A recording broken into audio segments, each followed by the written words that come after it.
Welcome to this explainer. Okay, so if you've been feeling lately like the months are literally just flying by, like life is somehow slipping away faster and faster every single year, listen, you are absolutely not alone. It's an incredibly common feeling.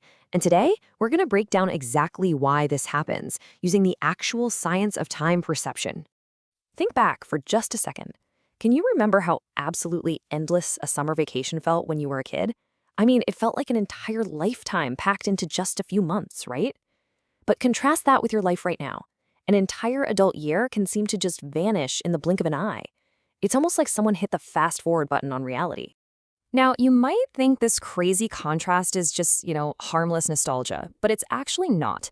There's hard science and some pretty profound psychological illusions driving this universal phenomenon. So today, we're going to explore the cognitive mechanics behind all of this. We'll look at the endless first of childhood versus the fleeting years of adulthood and dive into the actual data to see exactly how our brains construct our reality of time. Which brings us to part one, the great time acceleration. And part two, the proportional theory of time. Let's get right into it. Psychologists, neuroscientists, and even philosophers have been trying to solve this time perception mystery for well over a century. And to really understand it, we've got to start with the fundamental math of a human lifespan. Early researchers proposed this brilliantly simple concept known as the proportional theory. Let's look at the numbers. Imagine you're a 5-year-old child. To you, a single year represents 20% of your entire life. That is a massive fraction, because 1 year makes up a whole fifth of literally everything you've ever experienced. It feels incredibly long and expansive. But contrast this with a 50-year-old. For someone at age 50, 1 year is a mere 2% of their total lived experience. The year itself hasn't changed at all, but its relative size compared to their whole life has shrunk dramatically. So, the crucial point here is that this raw fractional logic creates a baseline mathematical illusion. Time feels like it's accelerating, simply because our lifespan denominator keeps growing.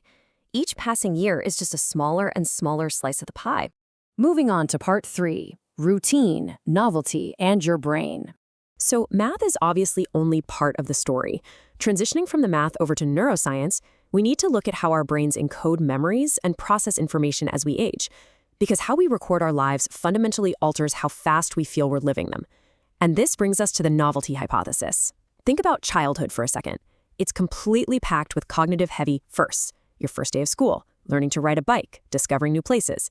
These novel experiences demand massive amounts of cognitive processing, which literally makes time feel slower. But adulthood, well, it's dominated by efficient, familiar routines. When life becomes routine, the brain basically creates fewer distinct, detailed memories. So, when you look back, time feels totally compressed, just because there are fewer memorable landmarks. Researchers actually call this the holiday paradox. Think about it. If you go on a vacation packed with entirely new experiences, time might seem to just fly by while you're there. But when you look back on it, the trip feels incredibly expansive because you generated so many new memories. On the flip side, a month of mundane office work feels agonizingly slow in the moment. But looking back, it feels like it passed in an instant because your brain didn't record any unique memories at all. And there's a real biological reality to this too. Neuroscientific research suggests that the dopaminergic system, which regulates attention, memory, and reward processing, naturally slows down as we age. This decline in dopamine can literally affect the internal clock mechanisms located in our basal ganglia and prefrontal cortex. It basically makes us way less sensitive to the passage of time, strongly contributing to that feeling of acceleration.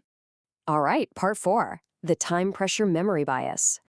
To find another big reason for this acceleration, researchers Jansen, Naka, and Friedman published a totally fascinating study in the journal Time and Society. They examined cross-sectional data from over 800 participants, ranging in age from 16 all the way up to 80. And they didn't just ask people how fast time was passing. No, they investigated how much time pressure people felt right now versus how much time pressure they remembered feeling 10 years ago. Their findings brilliantly illustrate a very specific trend. Across almost all age groups, people consistently report feeling way busier and much more rushed in the present day than they remember feeling 10 years ago. But here's the catch. The data actually showed that older adults objectively experience less current time pressure than younger adults.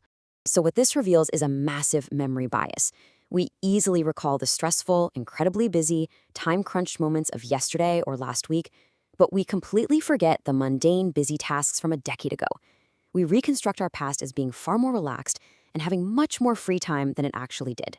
Because we consistently underestimate our past time pressure, we falsely believe we're drastically busier now than we used to be. This memory bias literally tricks our brains. The stark, albeit false, contrast between a supposedly relaxed past and a frantic present gives us the intense feeling that life has suddenly sped up and is moving at absolute breakneck speed. Which leads us to part 5, how to slow down time. Because knowing that this is a mix of math, memory density, and cognitive bias, it means we aren't completely helpless. We actually have the power to hack our own perception of time. Based on research by Yamini and colleagues, if we want to combat the feeling of time slipping away, we need to alter how we perceive it. So, here are 3 science-backed strategies you can use to stretch out your temporal perception and enrich those memory banks. First up, you need to actively seek novelty. Engaging in new activities and learning new skills forces your brain completely off autopilot. When you learn a new language, take up a new instrument, or even just read about a brand new topic, it demands high cognitive engagement. This creates richer, more detailed memories, which literally slows down your perceived time when you look back on your week or month. Second, practice mindfulness. Studies show that being highly distracted makes time just vanish. By paying close attention to your current surroundings, really anchoring your attention to the sights, sounds, and physical sensations of the present moment, you dramatically enhance your awareness. This makes your everyday experiences feel richer, longer, and more deeply encoded in your brain. And third, aggressively break your routines. The adult brain is honestly just way too good at efficiency. If you do the exact same thing every single day, the days will inevitably blur into one single compressed memory. So change your daily habits, travel to new places, introduce new experiences into your evenings, or do something as simple as taking a completely different route to work. Doing this increases your memory density and stops time from just blurring together. So, understanding the proportional theory, the drop in novelty, and our own faulty memory of time actually gives us the key to taking our time back. I want to leave you with this final provocative thought. What new thing will you do today to slow down time? Challenge yourself right now to step out of your routine, create a distinct, lasting memory, and reclaim your subjective clock. Thanks so much for watching this explainer, and go make today memorable.